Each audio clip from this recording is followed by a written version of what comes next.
We're making golden sauerkraut today. Golden sauerkraut is a special sauerkraut made from a variety of nutrient-dense vegetables and some special aromatics. We're going to turn this entire basket of vegetables into delicious and colorful vegetable ferment through the power of fermentation.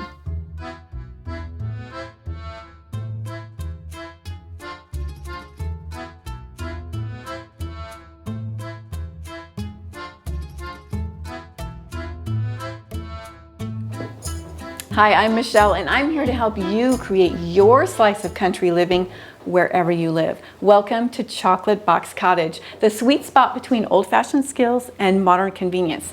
Today, we're making golden sauerkraut, or golden kraut, as we like to call it. You start with a basket full of nutritious vegetables like beets, carrots, parsnips, and more, in addition to the expected cabbage, and you end up with a bright, colorful fermented vegetable mixture.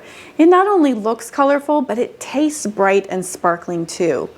Now this is an intermediate recipe, so if you've mastered basic sauerkraut, this is a good next step for you.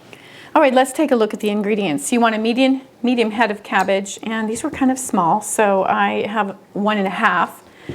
2 golden beets. These are just like red beets, but they are bright yellow inside. 3 medium carrots, a parsnip, 3 stalks of celery, a medium sweet potato, so I cut this one in half because it was extra large, an apple or a pear, and if it's tart, that's all the better. And then our aromatics include a 2-inch piece of ginger, a 2-inch piece of fresh turmeric, a habanero or 2, and several cloves of garlic. Now, if you don't have fresh ginger or fresh turmeric, don't let that stop you. Go ahead and use your powdered spices, but if you can get the fresh, the flavor is remarkable. And you don't have to remember any of this. You can go to my website, chocolateboxcottage.tv, and get the printable recipe. Do yourself a favor and secure as many organic vegetables as you can. You're aiming for about 6.5 pounds, which is 3 kilograms of vegetables before they've been prepared. And of course, you'll need salt. We're going to use about 30 to 35 grams of salt, which is a little more than 2 tablespoons. You can use Redmond real salt, Celtic gray salt, or your pink Himalayan salt. Make sure you don't use iodized table salt. Wash all the veggies well. For most of them, just a good scrubbing is fine. You don't need to peel most of them. And then remove a few outer leaves of cabbage. You're going to use these later. Press down inside the jars on top of your shredded vegetable mixture. Quarter the cabbage, and then depending on the size of the cabbage, you may want to give it another cut so that you have reasonable length pieces of shreds. And then you can slice the cabbage as thinly as possible. My grandma sliced hers about the thickness of a quarter, and some fermenters like to go by the thickness of a dime. Really, that's not important. What's important is that it is as uniform as possible. Now, you might end up with some pieces that are uneven like this. You can just go back and give them another quick chop. And let's add the cabbage to our bowl. You need an extra large bowl for this. About 8 quarts is a good size. And don't discard the cores. Those can be cut up along with the cabbage and included. So this is a no waste recipe. Here's the rest of the cabbage. And now we're going to add some salt. We'll add about a tablespoon and just sprinkle it over the top of the cabbage. And then use your hands and just pretend you're tossing a salad.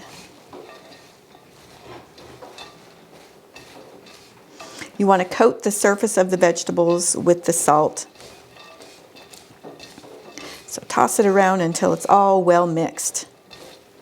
And then this is going to rest while we prepare the rest of our vegetables, and the salt will begin drawing the juices out of the cabbage.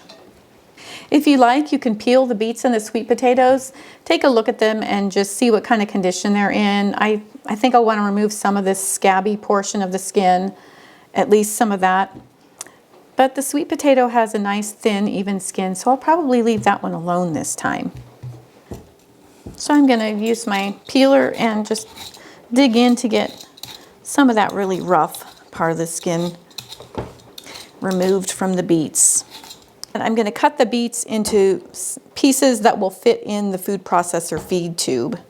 Okay, I've cut the beets and the sweet potatoes, and I'm going to do the same for the rest of the vegetables. Just cut them into a size that will fit into the food processor feed tube. Now, if you're not using a food processor, of course, that doesn't matter. You can use a box grater. You can use an apple or a crisp pear. Something that's nice and firm and tart is best. But remove the core and slice it in quarters. Now, if you have a food processor, it will save you so much time grating over doing it by hand. I'm going to put the grating disc in the bowl and add the top. And then we'll just begin adding our vegetables.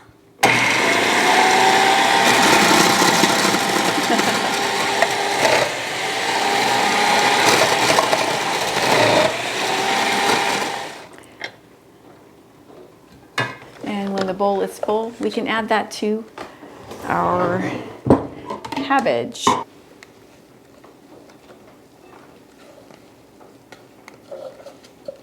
Look at that beautiful, beautiful color of the yellow beets. They're one of the prime reasons that this golden kraut has such pretty color. Now we'll move on to the sweet potatoes.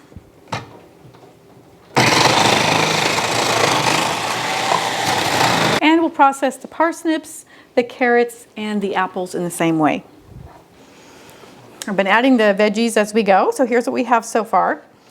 And for the celery, we're going to flip the disc around so that we have the slicing disc side up. And we'll feed those into the food processor.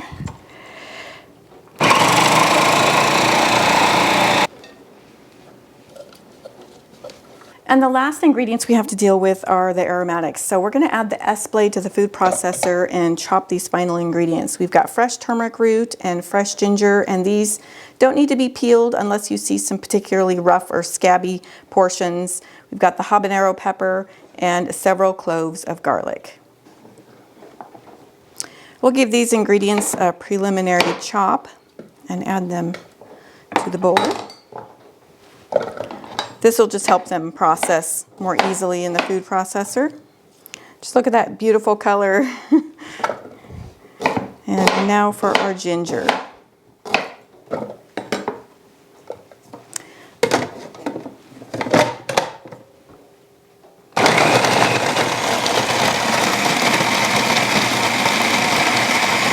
All right, we've got a nice finely minced product here.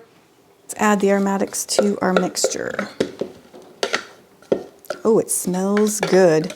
The ginger adds such a nice brightness, and the garlic mellows during fermentation, and the turmeric has its own earthy flavor. Turmeric will dye your hands and your nails yellow, so it's a good idea to wear a pair of kitchen gloves. In addition, we've got a habanero pepper in here, and that would definitely burn my skin, so that's another reason to wear a pair of kitchen gloves.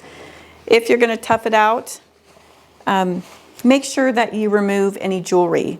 No watch, no rings before you get started. We've got some salt left here that needs to be sprinkled over. Now we're just going to dig in and start mixing. And this really is fun. It's just so fun to see all these colors blending together.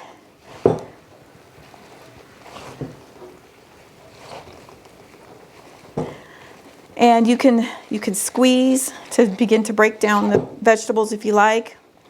Or if that's just too tiring for your hands, just mix it in as well as you can and then set the bowl aside to rest for 30 to 45 minutes, and then you can just skip the mashing and squeezing part, because thyme and salt will draw liquid out of vegetables.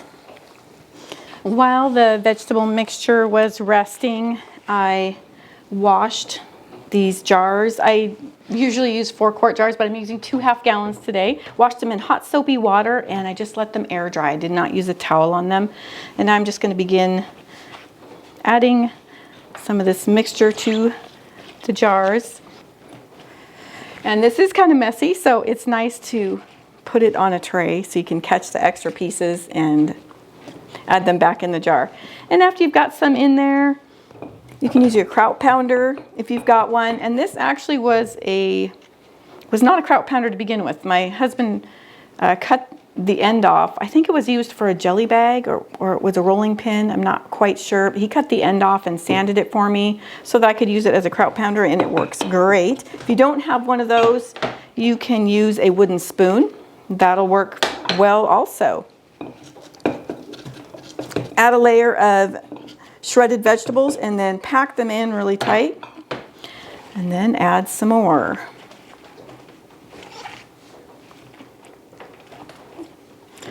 This is a messy task, there's no way around it, but having the tray sure helps. Take a look at all the liquid that is forming in the bottom of the bowl. Now, we haven't added any water. This is just the water, the liquid from the vegetables and the salt, and it's formed lots of liquid there. That's just what we want.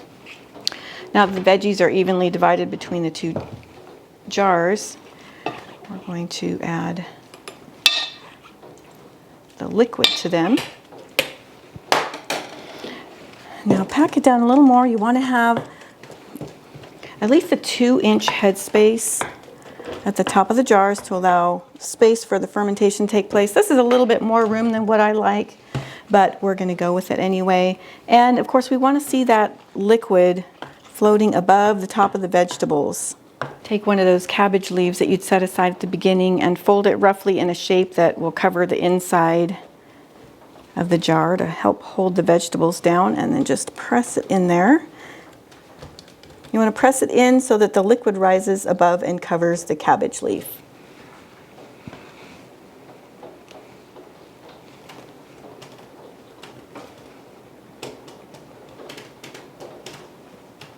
And then something I found really helpful is to label the jars as well.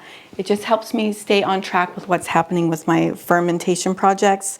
So I have a start date, a chill date, and a done date. Today's is the start date, then I put a date 3 days from today for the date that it goes to cool storage, such as the refrigerator.